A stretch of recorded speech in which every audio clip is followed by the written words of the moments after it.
మించిన శక్తి ఉన్నదా? ఆయనకు అసాధ్యమైనది ఏదైనా కలదా?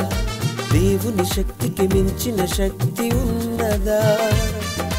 ఆయనకు అసాధ్యమైనది ఏదైనా కలదా? సర్వశక్తిమంతుడు, సర్వోన్నతమైన వాడు, అద్భుతాలు ఆశ్చర్యాలు సాధ్యపరిచి చూపిస్తాడు. సర్వశక్తిమంతుడు, సర్వోన్నతమైన వాడు, అద్భుతాలు ఆశ్చర్యాలు సాధ్యపరిచి చూపిస్తాడు. దైవ శక్తిని గూర్చి తెలిపే గ్రంథమే బైబుల్, నమ్మిన వారిని రక్షించే వాక్యముల్. దైవ శక్తిని గూర్చి తెలిపే గ్రంథమే బైబుల్, నమ్మిన వారిని రక్షించే వాక్యముల్. దేవుని శక్తికి మించిన శక్తి ఉన్నదా? ఆయనకు అసాధ్యమైనది ఏదైనా కలదా? దేవుని శక్తికి మించిన శక్తి ఉన్నదా? ఆయనకు అసాధ్యమైనది ఏదైనా కలదా?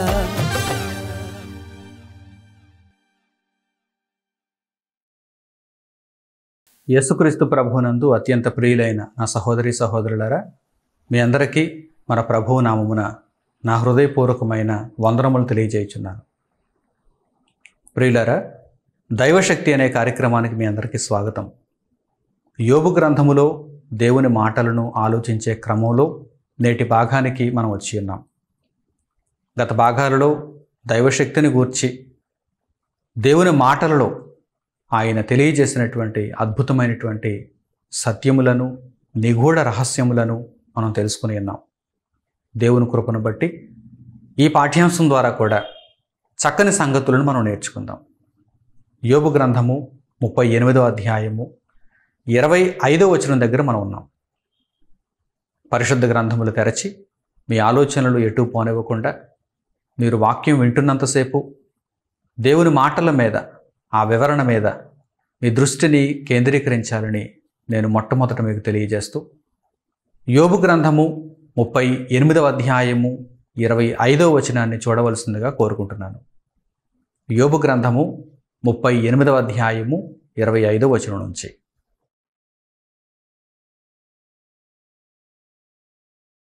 నిర్మానుష్య ప్రదేశము మీదను, జనులు లేని ఎడారిలోను వర్షము కురిపించుటకును, పాడైన ఎడారిని తృప్తిపరచుటకును, లేతగడ్డి మొలిపించుటకును, వరద నీటికి కాలువలను, ఉరుములోని మెరుపునకు మార్గమును నిర్ణయించువాడెవడు? ప్రియులారా, ఈ మాటలలో దేవుడు వర్షమును కురిపించుచున్నాడు. ఆయన నిర్ణయించిన ప్రదేశములలో ఆయన వర్షమును కురిపించుచున్నాడని మనకు అర్థమవుతుంది. అది ఎంతో క్రమముగా జరుగుచున్నది. ఎన్ని గ్యాలన్ల నీరు ఏ ప్రదేశం ముందు కురవాలి? వర్షం కురిసినప్పుడు వాతావరణ శాఖ కొన్ని వివరాలను తెలియజేస్తూ ఉంటుంది. అందులో ప్రధానమైనది ఏంటంటే, ఏ ప్రాంతంలో ఎన్ని సెంటీమీటర్ల వర్షపాతం నమోదైంది. 10 సెంటీమీటర్ల, 20 సెంటీమీటర్ల, 30 సెంటీమీటర్ల, 40 సెంటీమీటర్ల. ఆ వర్షం కురిసినటువంటి ఆ తీవ్రతను బట్టి, ఆ సెంటీమీటర్లు పెరుగుతున్న కొద్దీ వర్షం ఎక్కువగా కురిసిందని అర్థం అన్నమాట. వారి దగ్గర ఉన్నటువంటి ఒక ప్రత్యేకమైన పరికరం ద్వారా వర్షం కురిసినప్పుడు ఆ నీటిని వారు ఒడిసి పెడతారు.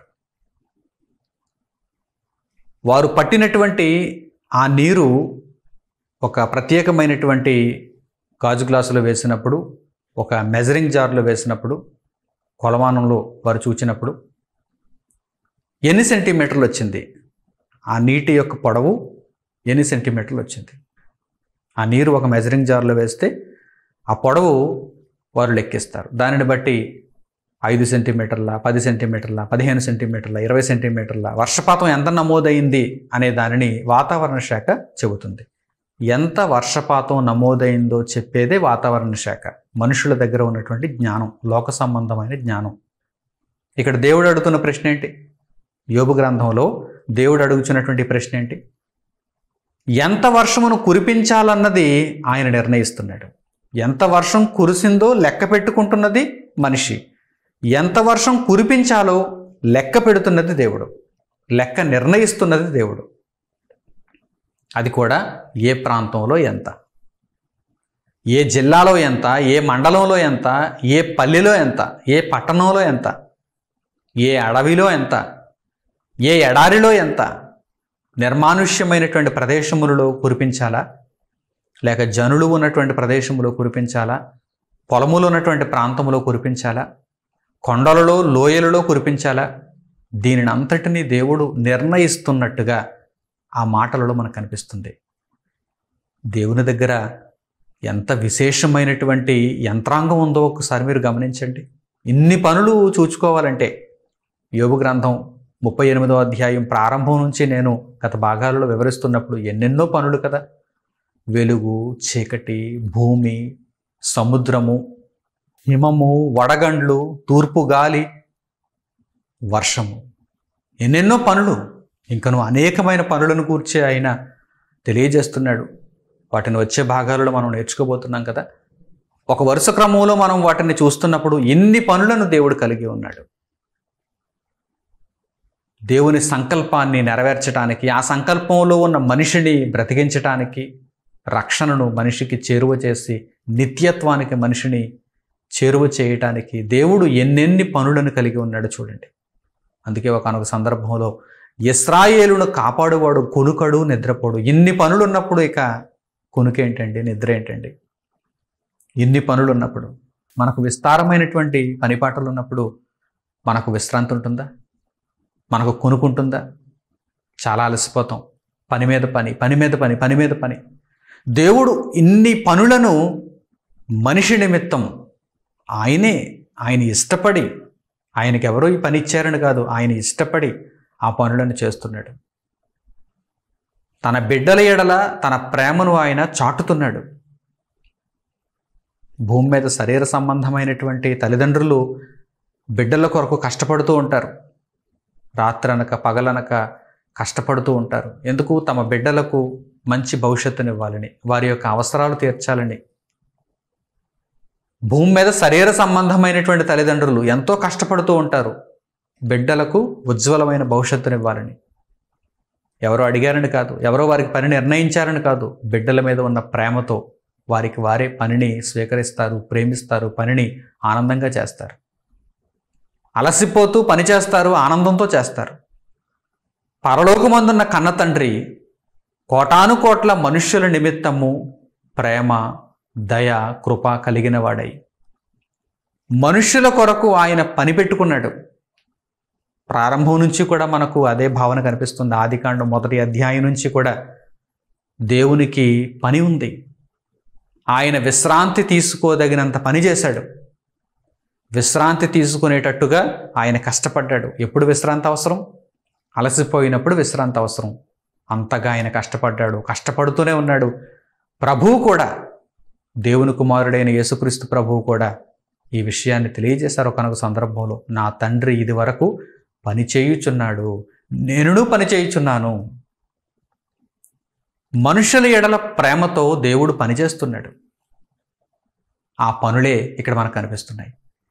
ఆ పనులు కూడా ఎంత గాంభీర్యమైనవో చూడండి. అసలు ఆ పనులను వివేచించడానికి కూడా మనకు తెలివి సరిపోదు. ఏ ప్రదేశంలో, ఏ ప్రాంతంలో ఎంత వర్షపాతాన్ని నమోదు చేయించాలో దేవుడు అంత వర్షాన్ని అక్కడ కురిపిస్తున్నాడు. ఆ మాటలలో ఆ విషయాన్ని దేవుడు తెలియజేశాడు. అలా జరిగించాలంటే అదేమైనా సులువైనటువంటి పని అనుకుంటున్నారా? అది చాలా కష్టంతో కూడుకున్న పని. ఆ మేఘాలను ఎక్కడ వర్షింప చేయాలో ఆయన నిర్ణయిస్తూ అక్కడ అంత వర్షపాతం నమోదవ్వాలని దేవుడు కోరుకుంటున్నాడు. అలా ఎందుకు జరిగిస్తున్నాడంటే గడ్డి మొలిపించాలి, ఎడారిని బాగు చేయాలి, అడవులను బాగు చేయాలి.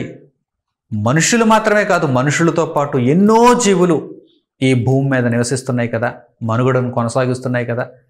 ఆ ప్రకృతి సమతుల్యాన్ని కాపాడటానికి దేవుడు ఎంత చక్కని ప్రణాళికను జరిగిస్తున్నాడో చూడండి. ఎంత చక్కని ప్రణాళిక. అంత గొప్ప పనిని కలిగి ఉన్నటువంటి మన పరలోకపు తండ్రి ఎడల మనం ఎలా ఉండాలండి? మన మాటలు ఎలా ఉండాలి? మన ఆలోచన ఎలా ఉండాలి? ఆయన కొరకు మన బ్రతుకు ఎలా ఉండాలి? చాలా గొప్పగా ఉండాలి. ఆయనకు మనం లోబడుతూ, ఆయన మాటలను గౌరవిస్తూ, ఆయన మాటలను ప్రకటిస్తూ, లోకంలో ఏదీ కాదు, ఆయనకు మించినది ఏదీ లేదు, ఆయన తర్వాత ఏదైనా, లోకములో నా దృష్టిలో ఇంకేదీ గొప్పది కాదు, దేవుడే గొప్పవాడు అన్నట్టుగా ఎవరు బ్రతుకుతున్నారండి? గాడ్ ఈజ్ గ్రేట్ అనే మాటలకు చెబుతారు, కానీ జీవితంలో గాడ్ ఈజ్ గ్రేట్ అన్నట్టుగా బ్రతుకుతున్నారా? ఆలోచన చేయండి. దేవుడు ఈ మాటలన్నీ ప్రశ్నలుగా సంధిస్తున్నాడు, అందుకే సంధిస్తున్నాడు. ఆలోచించండి, ఆలోచించండి, ఆలోచించండి, అప్పుడు మీకు దేవుడు అర్థమవుతాడు. ఎందుకు మీరు దేవుని కొరకు బ్రతకాలి? ఎందుకు మీరు దేవుని సంకల్పాన్ని ఎరగాలి? ఎందుకు మీరు రక్షణలోనికి రావాలి? ఎందుకు మీరు నిత్యత్వంపై ఆలోచన కలిగి ఉండాలి? ఎందుకు అనగానే ఇదిగో దేవుడు అడుగుతున్నటువంటి ప్రశ్నల దగ్గరకు మీరు రాగలిగితే ఎందుకో సమాధానం దొరుకుతుంది. ఆయన అత్యంత ఉన్నతుడు, ప్రభావశాలి. మన చుట్టూ మనం చూస్తున్నటువంటి ప్రతి కార్యక్రమం కూడా, గాలి వీసిందా, వర్షం కురిసిందా, ఎండ కాసిందా, ప్రతి కార్యక్రమం కూడా, పంట పండిందా, మనం బ్రతుకుతున్నామా, ఏదైనా సరే దేవుని వలన జరుగుచున్నది, దేవుని ఆమోదం వలన జరుగుచున్నది. ఆయన కృప చూపుతున్నాడా, శిక్షిస్తున్నాడా, ఏదైనా సరే ఆయన్ను గూర్చి తెలుసుకోవటానికి అదొక అవకాశంగా కనిపిస్తుంది. కానీ మనిషి ప్రకృతిలో జరుగుచున్న వాటిని చులకనగా చూస్తున్నాడు. మనిషి ఏదైనా చిన్న మ్యాజిక్ చేస్తే దానిని గొప్పగా చూస్తున్నాడు. ఇదే మానవులకు ఉన్నటువంటి దౌర్భాగ్యపు పరిస్థితి.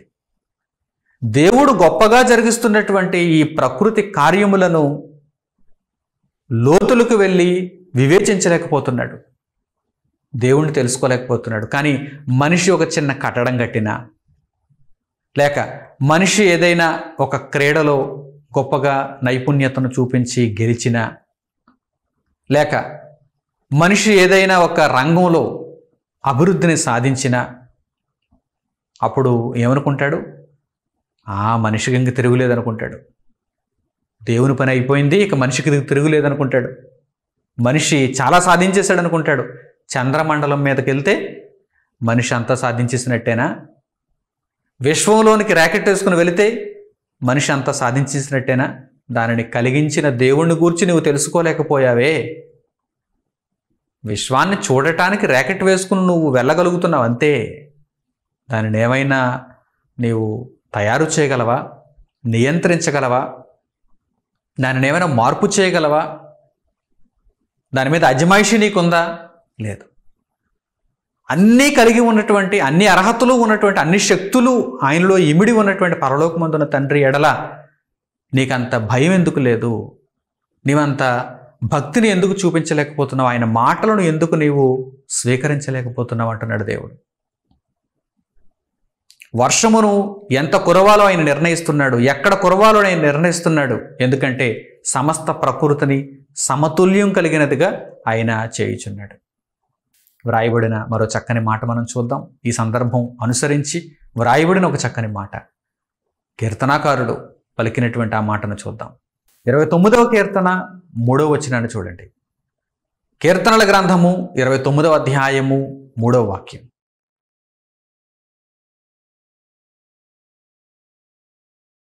యెహోవా స్వరము జలముల మీద వినబడుచున్నది, మహిమగల దేవుడు ఉరుమువలే గర్జించుచున్నాడు, మహాజలముల మీద యెహోవా సంచరించుచున్నాడు. యెహోవా స్వరము జలముల మీద వినబడుచున్నది. జలముల మీద యెహోవా స్వరాన్ని వినేటంత మనసుందేంటి మనుషులకి? జల ప్రవాహములు మనకు కనిపిస్తున్నప్పుడు, విస్తార జల ప్రవాహములు మనం వాటి ఘోషను వింటున్నప్పుడు, వాటిని చూస్తున్నప్పుడు దేవుని స్వరాన్ని అందులో వినగలుగుతున్నారా? దేవుడు వాటిని జరిగిస్తున్నాడని, వాటి వెనుక దేవుడు ఉన్నాడని మీకు అర్థమైతే అప్పుడు వాటి స్వరంలో దేవుని స్వరాన్ని మీరు వెతకగలరు. కీర్తనాకారుడు అలా వెతుకుతున్నాడు. జలముల మీద దేవుని స్వరము వినబడుచున్నది, ఆయన ఉరుము వలె గర్జించుచున్నాడు. ఉరుము యొక్క ధ్వని వినిపించినప్పుడు దేవుని గర్జన ఆ స్థాయిలో ఉంటుందని ఎప్పుడైనా గ్రహించారా? ఒక ఉరుము ధ్వని వినిపించగానే తలుపులు మూసుకుంటారు, లోపలికి వెళ్ళిపోతారు, కూర్చుంటారు, జడిసిపోతారు. ఎక్కడ పిడుగు పడిపోతుందో అని జడిసిపోతారు. పిల్లున వినిపిస్తున్నటువంటి ఆ స్వరానికి గుండె జారిపోతుంది. అప్పుడు మీ ఆలోచన ఎలా ఉండాలో తెలుసా? దైవికంగా దేవుని మాటను బట్టి మీ ఆలోచన ఎలా ఉండాలో తెలుసా? దేవుని స్వరము ఇలా ఉంటుంది. మానవునిగా మానవ ఆకారంలో దేవుని స్వరాన్ని ప్రత్యక్షంగా వినేటువంటి భాగ్యం అయితే నాకు లేదు. దేవుని మాటను నేను వినగలను, దేవుని మాటను చదవగలను. గ్రంథస్థం రూపంలో ఎవరైనా చెప్పినప్పుడు దేవుని మాటను నేను వినగలను, చదువుకోగలను. కానీ ప్రత్యక్షంగా ఆయన మాటను వినేటువంటి భాగ్యం అయితే ఏ మనిషికి లేదు, ఏ మనిషికి లేదు. ఏ నరుడు ఆయన స్వరమును ఏ కాలమందును వినలేదు, రాయబడిన మాట. అయితే ఆ తీవ్రత తెలుసుకోవడానికి ఒక అవకాశం ఉంది, ఉరుముధ్వని. ఆ తీవ్రత తెలుసుకోవడానికి అవకాశం ఉంది, ఉరుముధ్వని. ఆ ఉరుముధ్వని వినిపించినప్పుడు మీరేమని నేర్చుకోవాలి? దేవుని కంఠస్వరం ఈ విధంగా ఉంటుంది, అతి భయంకరమైనది, భీకరమైనది. మీరు నేర్చుకోవాలి, మీ పిల్లలు కూడా చెప్పాలి. అంతేగాని పిల్లలు భయపడుతున్నప్పుడు అరే లోపలికి వెళ్ళిపోండిరా, పిడుగులు పడేలా ఉన్నాయి, ఉరుముధ్వని మనం వినలేము, చెవులు మూసుకోండిరా, ఇవి కాదండి. చిన్న చిన్న మాటలు, బలహీనమైన మాటలు, ఇవి కాదండి. అరే నాన్న, దేవుని స్వరం ఇలా ఉంటుంది. ఉరుము గర్జన, దేవుని గర్జన. ఆ ఉరుము స్వరం ఎంత భయంకరంగా ఉందో దేవుని యొక్క స్వరం కూడా అంత భయంకరంగా ఉంటుంది. ఆలోచిస్తున్నారా? వీటన్నిటినీ దేవుడు ప్రకృతిలో మనకు చూపిస్తున్నాడు, వినిపిస్తున్నాడు. కారణం ఏంటి? జలముల ప్రవాహములను మనం చూస్తున్నప్పుడు దేవుడు గుర్తొస్తున్నాడా? దేవుని మాటలు గుర్తొస్తున్నాయా? ఉరుముధ్వని వినిపిస్తున్నప్పుడు దేవుని గర్జన, ఆ తీవ్రత తెలుస్తోందా? ఆత్మగా మీరు మారినప్పుడు, మహిమ దేహాన్ని ధరించుకోగలిగిన అర్హత మీకు అక్కడ ఉంటే, మీరు నీతిమంతులుగా మరణిస్తే, మహిమ దేహాన్ని ధరించుకుంటే పరలోకంలో దేవుని స్వరాన్ని వినేటువంటి అవకాశం అప్పుడు, ఆ భాగ్యం అప్పుడు మీకు కలుగుతుంది. కానీ భూమి మీద ఉండగా ఒక నమూనా మీకు తెలుస్తుంది. ఆ నమూనా దేని ద్వారా తెలుస్తుంది? ఉరుము ధ్వని. పెళ్ళును వినిపిస్తుంది. వర్షాకాలంలో వర్షాలు పడుతున్నప్పుడు, ఆయా కాలాలలో వర్షాలు పడుతున్నప్పుడు, తుఫానులు కలుగుతున్నప్పుడు, ఆ మేఘాల రాపిడికి, ఆ ఘర్షణకు ఉరుముధ్వని. దేవుడు వాటికి మార్గములను నిర్ణయిస్తున్నట్టుగా యోబు గ్రంథంలో మనం చదువుకున్నాం.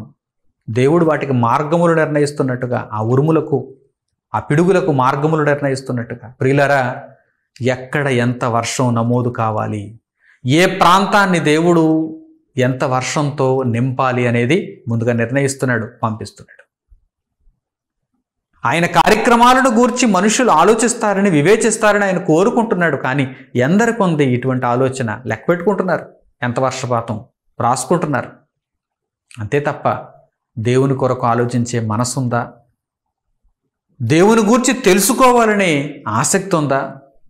రాయబడిన ఈ మాటలను మీరు చూడగలిగితే, జలముల మీద ఆయన స్వరము, ఉరుముధ్వని వంటి ఆయన మహాగర్జన, మహాజలముల మీద ఆయన ఏం చేస్తున్నాడు? ఆయన నడుచుచున్నాడు అన్నట్టుగా ఉంది. మహాజలముల మీద తండ్రి అయిన దేవుడు నడుచుచున్నాడు అన్నట్టుగా ఉంది.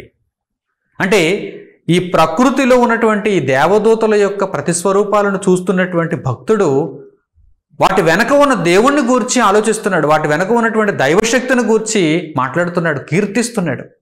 మనం కూడా అదే మాదిరిగా ప్రకృతిలో దేనిలోనైనా సరే దేవుని యొక్క కార్యక్రమాన్ని మనం చూడాలి, దేవుని పనిని మనం చూడాలి. అలాగని వాటికి పూజించేయకండి, అలాగని వాటికి పూజించేయకండి. ఏగకి, దోమకి, చీమకి సాష్టాంగ నమస్కారాలు చేసేయకండి. దేవుని సృష్టి ఇదంతా. ఈ దేవుని సృష్టిని చూస్తున్నప్పుడు ఎంత అమోఘం, ఎంత అద్భుతం, ఎంత క్రమం. అంటే దీని వెనక దేవుని శక్తి ఉంది, దేవుని ఆలోచన ఉంది, దేవుని పని ఉంది. కనుక దేవునికి లోబడండి, దేవుని మాటకు లోబడండి. ఈ విధంగా మనుషులు ఉండాలని దేవుడు కోరుకుంటున్నాడు. మరో చక్కని పాఠ్యభాగం, మరో చక్కని వాక్య భాగాన్ని ఇప్పుడు మీరు చూడండి. అదే కీర్తనల గ్రంథము 104వ అధ్యాయము 5వ వచనం నుంచి అద్భుతంగా ఆ మాటలు అక్కడ మనకు కనిపిస్తున్నాయి. కీర్తనల గ్రంథము 104వ అధ్యాయము 5వ వచనం నుంచి,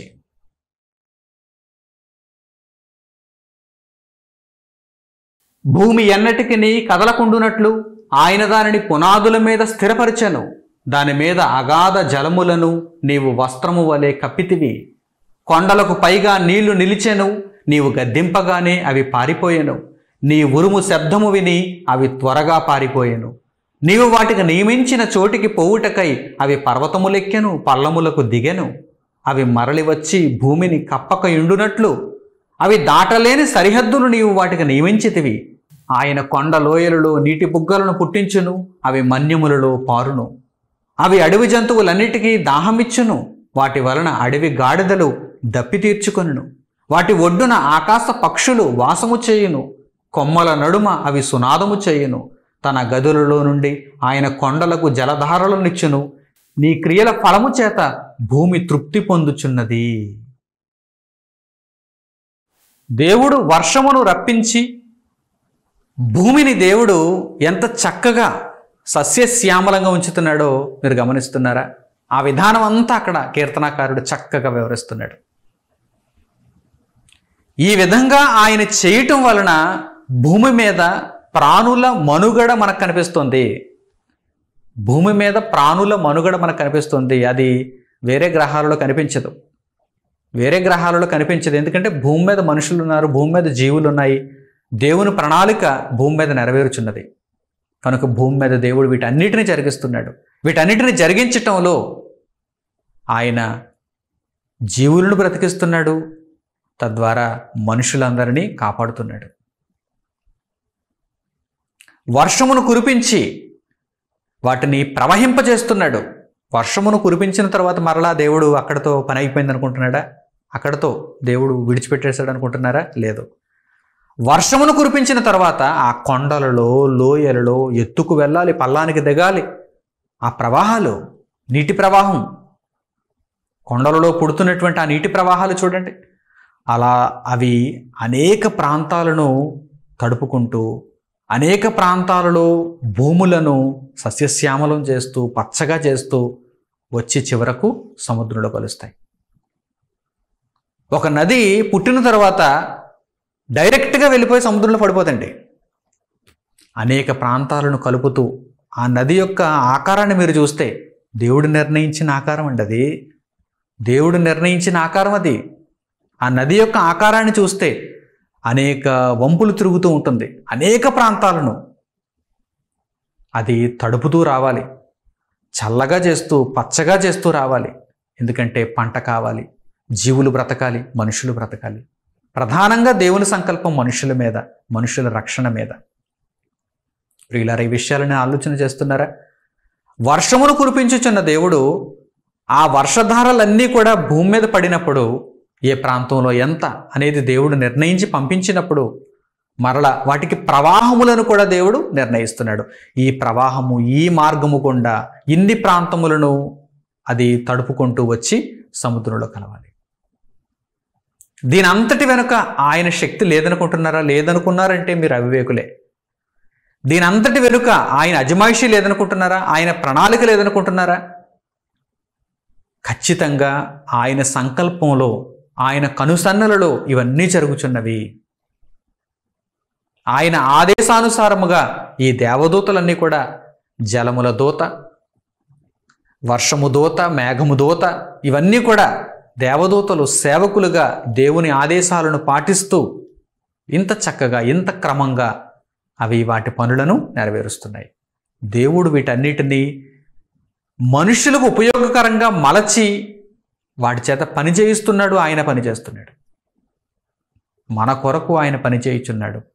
మరి మనం ఆయన పనిలో ఉండొద్దా?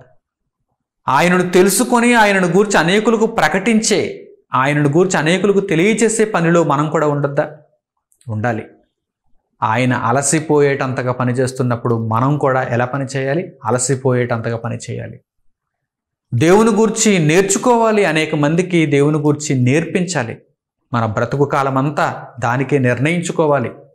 దేవుని గూర్చి తెలుసుకోవటం, దేవుని వాక్యాన్ని నేర్చుకుని దాని ప్రకారం ప్రవర్తిస్తూ అనేకులకు దానిని ప్రకటించటం, ఇదే మన చిత్తవృత్తిగా ఉండాలి. ఇదే మన లక్ష్యంగా ఉండాలి.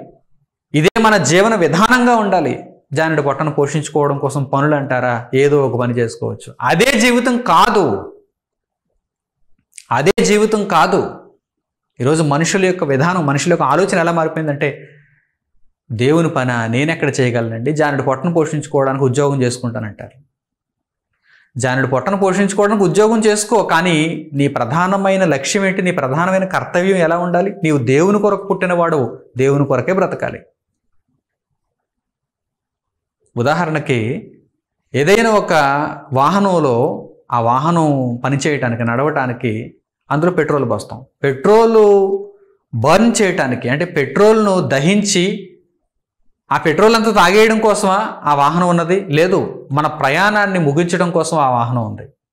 అంతే తప్ప పెట్రోల్ను పోసేసి ఆ బండిని ఆన్ చేసి, ఆ వెహికల్ని ఆన్ చేసి ఒక చోట పెట్టేస్తే పెట్రోల్ అయిపోతుంది. అలాగూ పెట్రోల్ అయిపోతుంది, కానీ మన పని నెరవేరుతుందా? లేదు కదా. అలాంటప్పుడు బండి కొనుక్కోవడం ఎందుకు? పెట్రోల్ పోసి దానిని పోగా మార్చడం ఎందుకు? మనుషుల జీవితాలు ఈరోజు ఇలాగే ఉన్నాయి.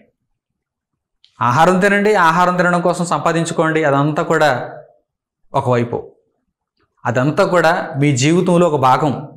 అయితే మీ ప్రధానమైన కర్తవ్యం ఏంటంటే, మీరు ఎందుకు వచ్చారంటే లోకంలోనికి, మీరైనా నేనైనా మనుషులలో ఎవరైనా సరే లోకంలోనికి ఎందుకు పంపబడ్డామంటే, ఈ దేహంలో మనం ఎందుకు ఉంటున్నామంటే దేవుని కొరకు బ్రతకడానికి.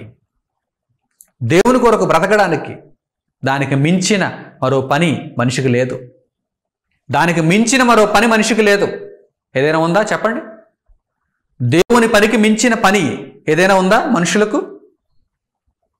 కానీ ఈరోజు దేవుని పని తప్ప అన్ని పనులు ఈరోజు మనుషులు కలిగి ఉన్నారు. దేవుని పని తప్ప ప్రతి పనిని ఈరోజు మనుషులు కలిగి ఉన్నారు. దేవుని పనిని మర్చిపోయారు, దేవుని పనిని విడిచిపెట్టారు. ఎందుకు అంత చులకనైపోయింది? ఎందుకు దేవుని పని అంత చులకనైపోయింది? ఎందుకు పట్టించుకోవటం లేదు? కారణం ఏంటో తెలుసా? ప్రత్యక్షంగా బహుమానం కనిపించదు. బహుమానం అనేది కన్ను మూసిన తరువాత నిత్యత్వంలో ఉంది, వెనువెంటనే కనిపించదు. ఇది విశ్వాసంతో కూడుకున్నది. కనుక మనుషులకు చిన్నచూపు, మనుషులకు చులకన. అదే ప్రత్యక్షంగా కనిపించనివ్వండి, పరుగులు పెడతారు. ప్రత్యక్షంగా బహుమానం వెనువెంటనే కనిపించనివ్వండి, పరుగులు పెడతారు ప్రతి ఒక్కరు. అప్పుడు విశ్వాసంతో పనే ఉంది, చూసి నమ్ముతున్నారు. ప్రతిఫలం కలిగింది కనుక నమ్ముతున్నారు. అలాంటి నమ్మిక దేవుడు ఒప్పుకోడు. కనుక ప్రతిఫలాన్ని ఆశించకుండా దేవుని పనిని చేయమన్నాడు.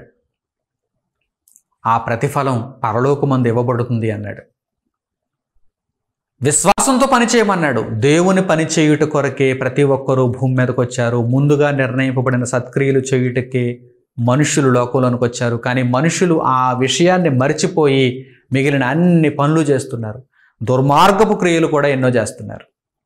కేవలం లోకంలో జానుడి పొట్టను పోషించుకోవడానికే చేస్తున్నారు ఆ పనులు. వాటితో పాటుగా దుర్మార్గపు క్రియలు, దుష్టక్రియలు, అవివేక కార్యక్రమాలు, మూర్ఖపు పనులు ఎన్నో చేయటం లేదా? వీటన్నిటినీ మీరు నిలుపుదల చేసి దేవుని పని ఒక్కదానిని చేస్తే మీ బ్రతుకు ధన్యమవుతుంది. మీ బ్రతుకు ఒక పరమార్థాన్ని చేకూర్చుకున్నదై పరలోకానికి మీ ఆత్మను నడిపించేదిగా ఉంటుంది. దేవుడు చేస్తున్నటువంటి కార్యక్రమాలన్నిటిని మీరు చూడండి. ఆయన వర్షాన్ని కురిపిస్తున్నాడు. కురిపించిన జలధారలను జాగ్రత్తగా ఆయన వాటికి మార్గములను ఏర్పరిచి నడిపించుచున్నాడు. అలా నడిపించుట ద్వారా అనేక జీవరాశులకు, మనుషులకు ఆయన తృప్తిని కలుగు చేయుచున్నాడు. భూమిని పచ్చనిదిగా ఆయన మారుస్తున్నాడు. భూమిని పచ్చనిదిగా ఆయన మారుస్తున్నాడు. మరో చక్కని వాక్య భాగాన్ని చూడండి. యెషయా గ్రంథము 41వ అధ్యాయము 18వ వచనం నుంచి.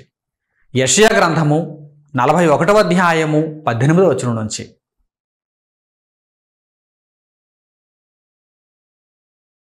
జనులు చూచి యెహోవా హస్తము ఈ కార్యము చేసననియు, ఇశ్రాయేలు పరిశుద్ధ దేవుడు దీని కలుగు చేసననియు తెలుసుకొని మనస్కరించి స్పష్టముగా గ్రహించినట్లు, చెట్లు లేని మెట్టల మీద నేను నదులను పారజేసేదను, లోయల మధ్యను ఓటలను ఉబక చేసేదను, అరణ్యమును నీటి మడుగుగాను, ఎండిన నేలను నీటి బుగ్గలుగాను చేసేదను. చెట్లు లేని మెట్టల మీద ఆయన నీటిని ప్రవహింపజేస్తున్నాడు. లోయలలో, కొండలలో, లోయలలో నీటిని ప్రవహింపజేస్తున్నాడు. ఎడారిలో నీటిని ప్రవహింపజేస్తున్నాడు. అరణ్యంలో నీటిని ప్రవహింపజేస్తున్నాడు. ఇవన్నీ ఎందుకు చేస్తున్నాడు? ఇవన్నీ దేవుడు ఇంత క్రమముగా, ఇంత లెక్క చొప్పున ఎందుకు చేస్తున్నాడు? దేవుడు వీటన్నిటినీ జరిగించుచున్నాడని మనిషి గ్రహించేటట్లుగా, తెలుసుకోవటానికి అన్నాడు. చూడండి 18వ వచనంలో, 41వ అధ్యాయం యెషయా గ్రంథం 18వ వచనంలో ముందేమంటున్నాడు? దేవుడే వీటన్నిటినీ జరిగించుచున్నాడని మనుషులు గ్రహించినట్లుగా మెట్టల మీద, లోయలలో, అరణ్యంలో, నిర్మానుష్యమైనటువంటి ప్రదేశాలలో, ఎడారిలో దేవుడు వర్షమును కురిపింపచేసి ఆ జలధారలను, ఆ నీటిని ప్రవాహములుగా, మడుగులుగా ఆయన వాటన్నింటినీ కూడా తృప్తిపరుస్తున్నాడు, వాటన్నిటిని తడుపుతున్నాడు.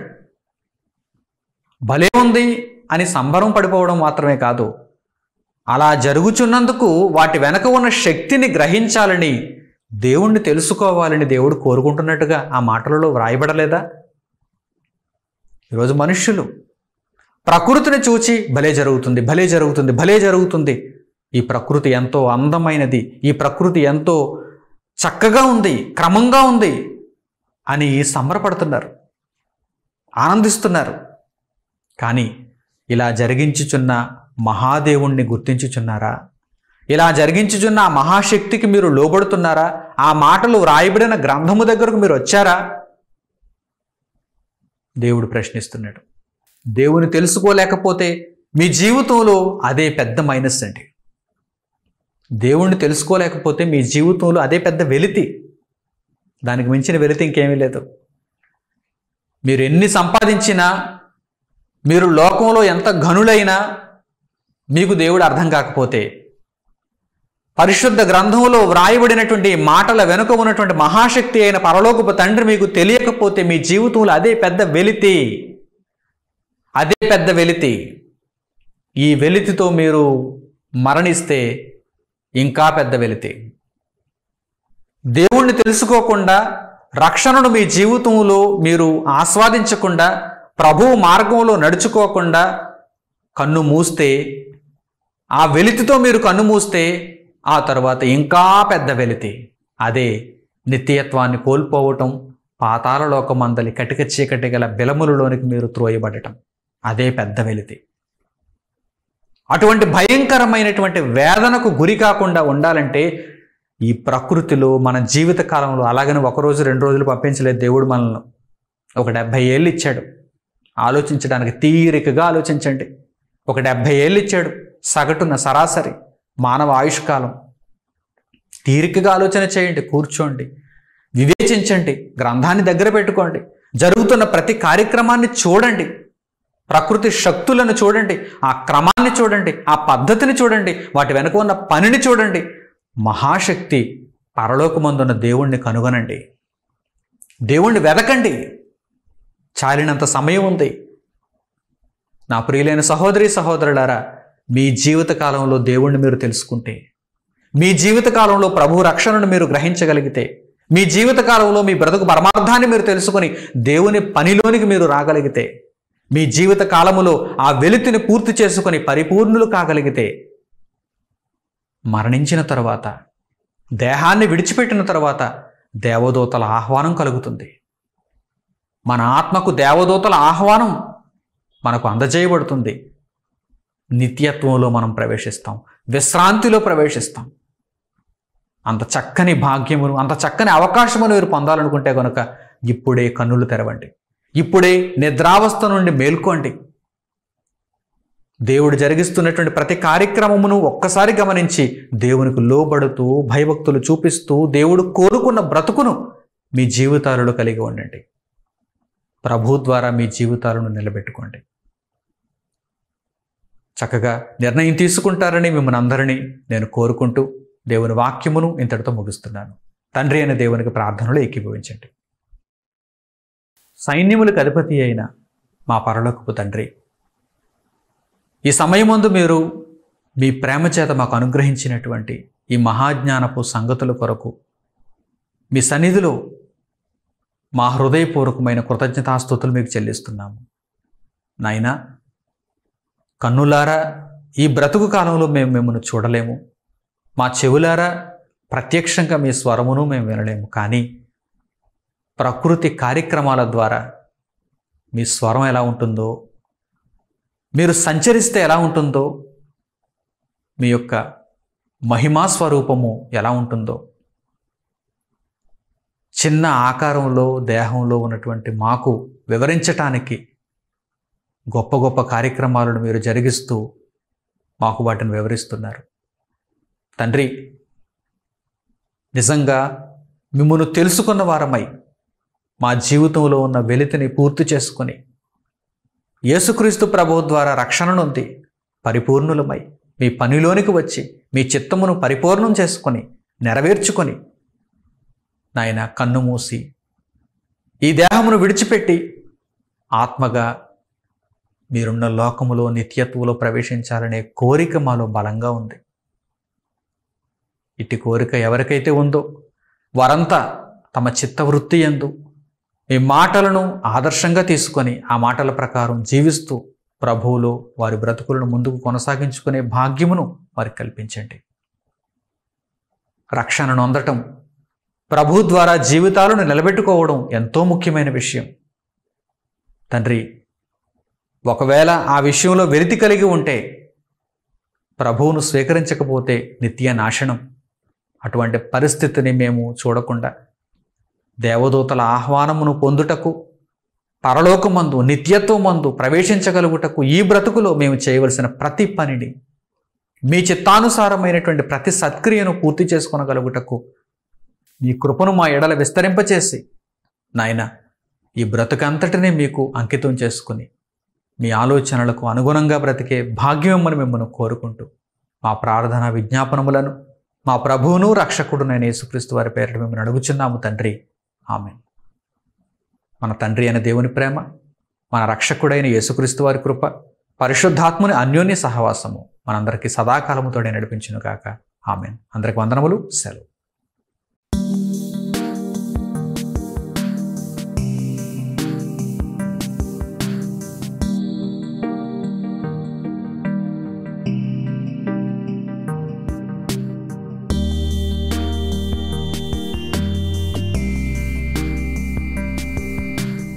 సహోదరులు మణికుమార్ గారు ప్రసంగించిన ఎన్నో ఆత్మ సంబంధమైన సంగతులను ఉచితంగా వీక్షించుటకు మా యూట్యూబ్ ఛానల్స్ను తప్పక దర్శించండి. మా సమాచారమును ఎప్పటికప్పుడు తెలుసుకొని ఆత్మీయ అభివృద్ధిని అందవలనంటే మా యూట్యూబ్ ఛానల్స్ను సబ్స్క్రైబ్ చేసుకోండి. సత్వర నోటిఫికేషన్ కొరకు సబ్స్క్రైబ్ బటన్ ప్రక్కన ఉన్న బెల్ సింబల్ను క్లిక్ చేయండి. మరిన్ని వివరాలకు మీరు సంప్రదించవలసిన మా ఫోన్ నంబర్స్ 8978414178 మరియు 8333927666. ధన్యవాదములు.